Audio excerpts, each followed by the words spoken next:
पता है, मुझे आपको तैयार करने में बहुत मजा आने वाला है। आरोही ये सुनकर बहुत खुश हो गई। थैंक यू, मेरी आज तक ऐसे किसी ने तारीफ नहीं की। आप पहली हैं जो इतना दिल खोलकर मुझे ये सब कह रही हैं। वो मेकअप आर्टिस्ट भी मुस्कुराने लगी। उसने बहुत जल्द ही आरोही को तैयार कर दिया था। उसके बाल लंबे थे, इसलिए उसने उन्हें स्ट्रेट करके पीछे से सिंपल सी हेयर स्टाइल बना दी थी।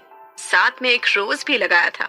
अब क्योंकि आरोही की ड्रेस कॉकटेल ड्रेस थी, तो उस पर खुले और लंबे बाल काफी अच्छे लगते।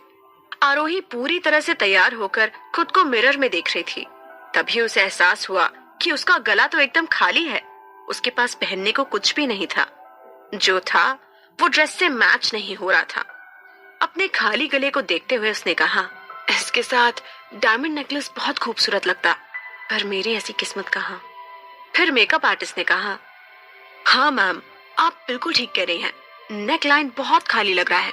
वैसे तो इस ड्रेस पर हेवी वर्क है, पर यहाँ पर भी कुछ तो होना ही चाहिए था। वो बहुत ज्यादा निराश हो गई थी, पर तभी शिवाय का ड्राइवर नमन वहां पर आ गया।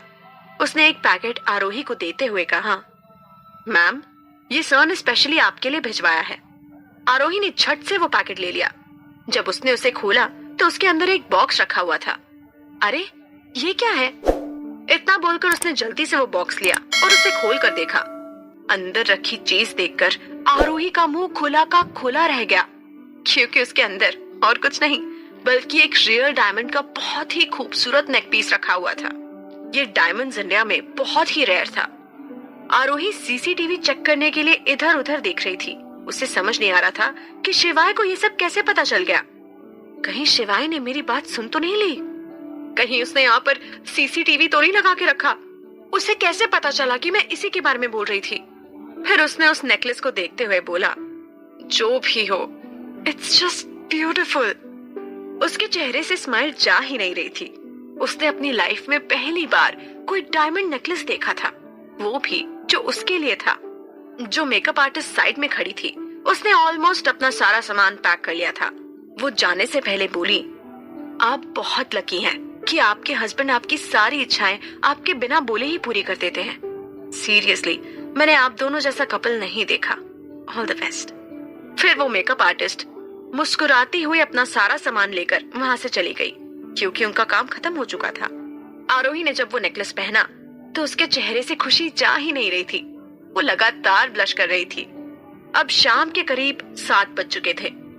उन्हें जिस वेन्यू पर पहुंचना था, वहां पहुंचने में कम से कम 45 मिनट लगते, इसलिए शिवाय भी जल्दी से घर आ गया था।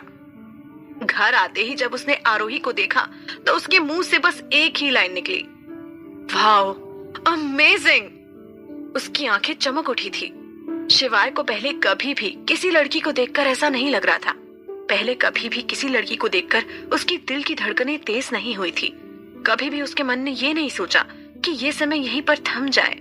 पर आरोही को देखकर ये सब कुछ हो रहा था। उसकी नजर सिर्फ आरोही पर ही जाकर टिक गई थी, उसकी खूबसूरती पर जाकर रुक गई थी। आरोही ने जब देखा कि शिवाय एकदम स्टैच्यू बनकर खड़ा है, तो वो उसके करीब आ गई और चुटकी बजाते हुए बोली, हेलो मिस्टर, कहाँ खो गए? चलना नहीं है क्या? जल्दी से तैयार हो जाइए, मैं कब से इस भारी भरकम ड्रेस को पहनकर बैठी हुई हूँ। शिवाय ने उसके गालों पर हाथ फेरते हुए बड़े ही प्यार से कहा, तुम बहुत खूबसूरत लग रही हो। मैंने आज से पहले कभी इतने ध्यान से किसी लड़की को नहीं देखा, पर तुम में पता नहीं क्या जादू है। आरोही भी शर्माते हुए बोली, क्या आप सच में मेरी तारीफ कर रहे हैं? पहली बार आपके मुंह से इतनी तारीफ सुनी है तो। शिवाय ने तुरंत कहा, तो क्या? अरे मैं तो मजाक कर रहा था, तुम तो सीरियस ही हो गई। ये कहकर वो हंसने लगा। आरोही ने जैसे ही ये सुना कि शिवाय ने ये सब मजाक में कहा है, तो उसे बड़ा गुस्सा आ गया। वो मुंह बनाते हुए बोली, शिवाय, आई हेट यू। शिवाय ने भी हंसते हुए कहा, अरे गुस्सा क्यों हो रही हो? तुम सबसे खूबसूरत हो। चलो मैं भी जल्दी से तैयार होकर आता हूँ। शिवाय ने तैयार होने में ज्यादा टाइम नहीं लगाया और वो लोग कुछ देर में ही इवेंट में जाने के लिए निकल गए। ठीक 8 बजे वो लोग इवेंट में पहुंच गए थे। वहां एंट्री के लिए रेड कार्पेट बिछाया हुआ था। और हर जगह मीडिया थी। आरोही को बिल्कुल सेलिब्रिटी वाली फीलिंग आ रही थी। हर लड़के की नजर आरोही पर ही थी और हर लड़की की नजर शिवाय पर। वो दोनों बॉलीवुड के किसी फेमस कपल से कम नहीं लग रहे थे। वो जगह काफी बड़ी थी, वहां पर कई बड़े बड़े लोग भी आए हुए थे। आरोही पहली बार ऐसा कोई चैरिटी इवेंट अटेंड कर रही थी। उसे कोई आइडिया नहीं था कि उसे यहाँ पर करना क्या है, किन किन लोगों से बात करनी है, पर उसे मजा बहुत आ रहा था। पर जब उसने वहां की लड़कियों को देखा तो उसे और ज्यादा हैरानी हुई। सब एक से बढ़कर एक लग रही थी। सब ने एक से बढ़कर एक खूबसूरत ड्रेसेस पहनी हुई थी। सब एक दूसरे को कंपटीशन दे रही थी। उन्हें देखकर आरोही ने एक बार खुद को देखा, फिर मन में बोली, यार ये सब तो कितनी खूबसूरत लग रही हैं और मैं तो चलती फिरती डिस्को बॉल लग रही हूँ। कुछ ज्यादा तो नहीं हो गया ना? एक तो ये डायमंड की ड्रेस और पहनी है, अगर इस ड्रेस को जरा सा कट भी लग गया ना तो मुझे तो हार्ट अटैक ही आ जाएगा। आधा घंटा बीत गया था पर आरोही के पास अभी भी करने को कुछ भी नहीं था और ना ही वहां पर कुछ इंटरेस्टिंग हो रहा था। उसे खड़े खड़े उबासी ही आ रही थी। पर जैसे ही उसने शिवाय का चेहरा देखा उसने तुरंत अपना मुंह बंद कर लिया। उसे पता था कि ऐसे बड़े इवेंट में उसे एकदम अच्छे से रहना होगा। वैसे तो शिवाय उसके साथ ही था, पर जब उसे वहां कुछ दोस्त दिखे तो उसने जाने से पहले आरोही से पूछा, अगर तुम्हें कोई प्रॉब्लम नहीं हो तो मैं कुछ देर अपने बिजनेस पार्टनर्स से मिलकर आता हूँ। आरोही ने कहा, हाँ हाँ नो प्रॉब्लम, आप जाइए ना, मैं मैनेज कर लूंगी। उसके ये कहते ही शिवाय वहां से चला गया। आरोही काफी ज्यादा अनकंफर्टेबल फील करने लगी थी।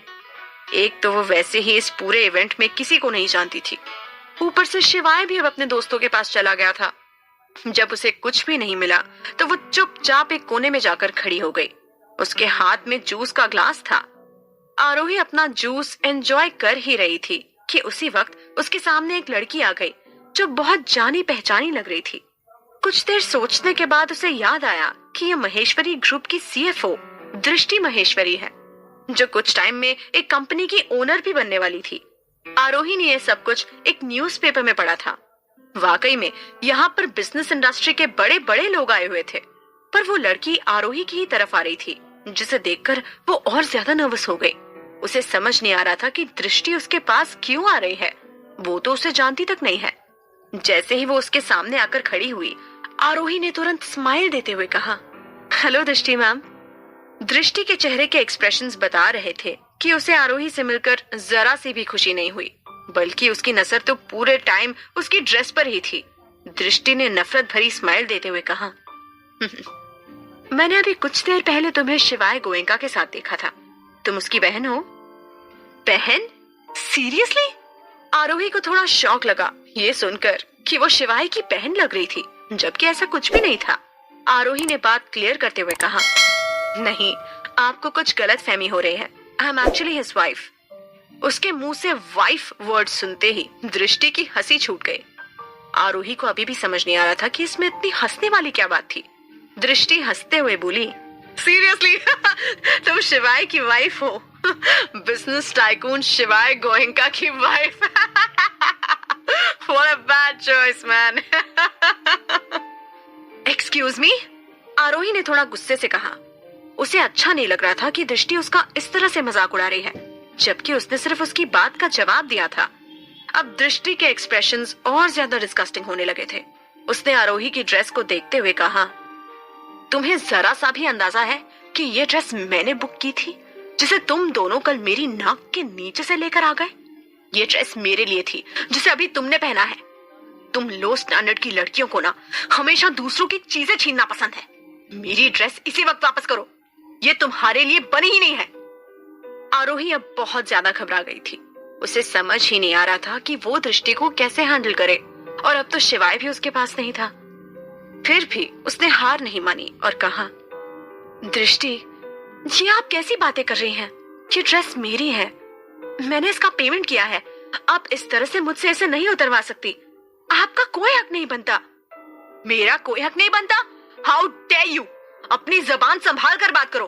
तुम जैसी लड़कियों को ना मैं मुंह भी नहीं लगाती हूँ। वो तो शुक्र मनाओ कि मैं तुमसे अभी भी अच्छे से बात कर रही हूँ, वरना मैं इतना भी लिहाज नहीं करती। तेरी औकात से ज्यादा कीमत है इस ड्रेस की। दृष्टि सबके सामने उसकी इंसल्ट कर रही थी। अब आधी से ज्यादा पब्लिक उन दोनों को ही देख रही थी। आरोही को काफी गुस्सा आया कि दृष्टि उससे इस तरह सबके सामने बस एक ड्रेस को लेकर चला रही थी जो उसकी है भी नहीं। उसने भी कहा, दृष्टि, मैं आपसे तमीज से बात करी हूँ तो आप भी मुझसे तमीज से ही बात करिए। और ये ड्रेस आपकी नहीं है, इसके पैसे मेरे हस्बैंड ने दिए हैं, आपने नहीं। तो प्लीज सबके सामने इस तरह से चिल्लाना बंद करिए। वो दृष्टि से आगे बहस नहीं करना चाहती थी, इसलिए चुपचाप वहां से जाने लगी। पर तभी दृष्टि ने उसे पीछे से खींच लिया। आरोही गिरते गिरते बची थी। दृष्टि ने वापस चिल्लाते हुए कहा, अगर आज मैंने ये ड्रेस तुझसे नहीं उतरवाई तो मेरा नाम भी दृष्टि महेश्वरी नहीं। तुझे नहीं पता कि मैं इस ड्रेस को कब से पहनना चाह रही थी, पर तेरी वजह से मैं ये नहीं कर पाई। तुझे तो मैं छोड़ूंगी नहीं। इतना बोलकर वो वापस आरोही पर हमला करने वाली थी। आरोही इस वक्त शिवाय को याद कर रही थी कि काश वो यहाँ पर होता। जैसे ही उसे लगा कि दृष्टि का हाथ उस पर उठने ही वाला है, तभी उसे पीछे से किसी ने रोक लिया। कौन था ये जिसने दृष्टि महेश्वरी को रोक दिया? अब दृष्टि आरोही के साथ क्या नया तमाशा करने वाली है?